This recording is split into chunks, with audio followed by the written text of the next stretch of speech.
Okay, so I thought it would be fun to talk about some bug bounty horror stories, because usually what you see on Twitter is gonna be like your stories about, hey, I made $1 million, holy shit, this bug bounty thing is really cool. But something you hear less about is all the cases where it goes wrong, although a lot of examples that I have today are actually probably going to be somewhat familiar. So there's going to be some spooky stories.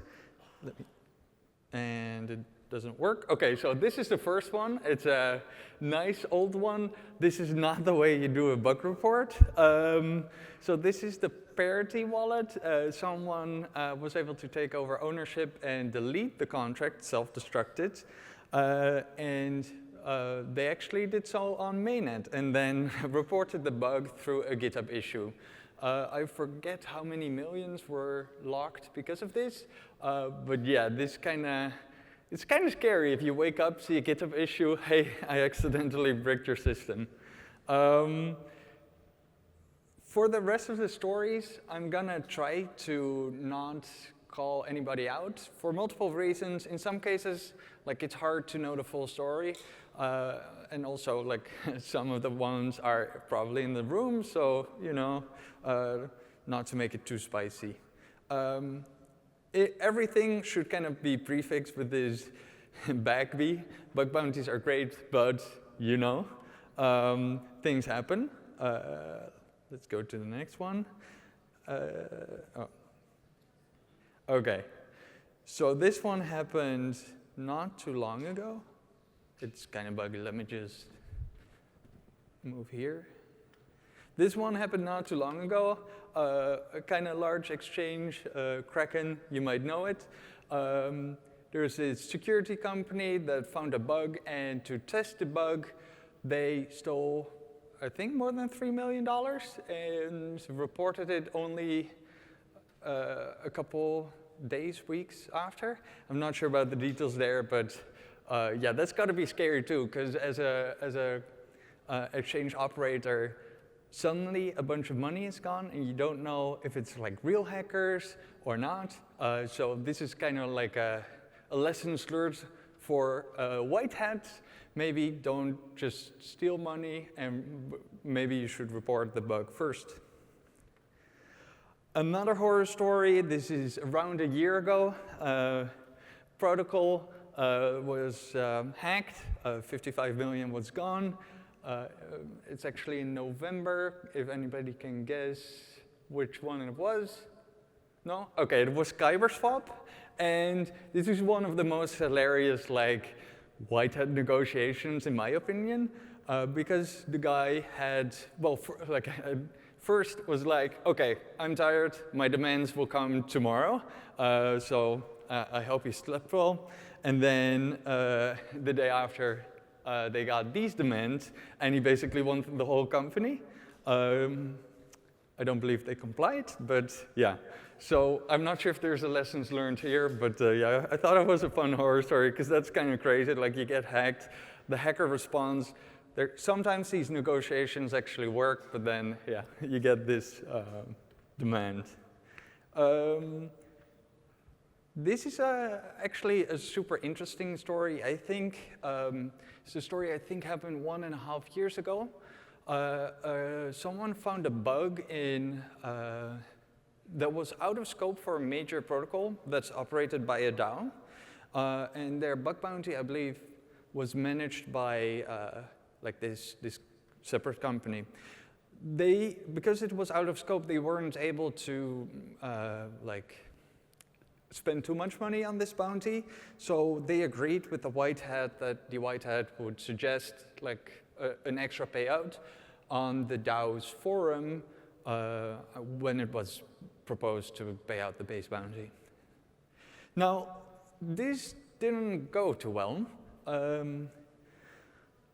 And it's kind of a signal that bug bounties in DAOs are kind of difficult to do. So bug bounty discussions can be hard regardless of whether it's in a DAO or not. But if a DAO gets involved, it ends up even harder. So in this case, the DAO participants didn't have any information about the bug at all, and the conversation kind of went into a direction where there was name calling, like the bounty hunter was called greedy, and eventually some people even suggested like lowering the bounty that was already agreed to. And I feel like the main takeaway here is two things, like make sure everything is set up well before someone reports a bounty so that you don't need to fall back on this kind of system where someone has to go to your forums, where it's super difficult to agree on anything.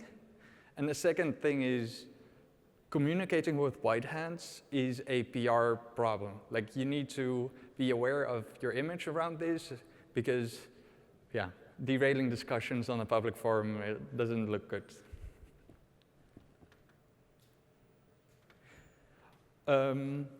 Okay, so this one is even a little bit older. There was this white hat, found a bug, reported it, but the protocol didn't really respond within a day, I believe. So they were like, oh shit, I really gotta get this money safe, and they tried a white hat hack. Now, we all know that this can go really well, but in this case it went wrong because they were front ran, and some money was lost. And I think here it's really important, if you want to be doing or execute a white hat hack, it's really important to be aligned with the team somehow. So either you've communicated with them, or in the best case scenario, it's them executing the white hat hack, not you, you're just helping. And you kind of only do this in the last case scenario, for example, the situations covered by the White Hat Safe Harbor Agreement. Okay, and this is another fun one that came up this year. This is a bounty platform that was blockchain enabled. And let me see.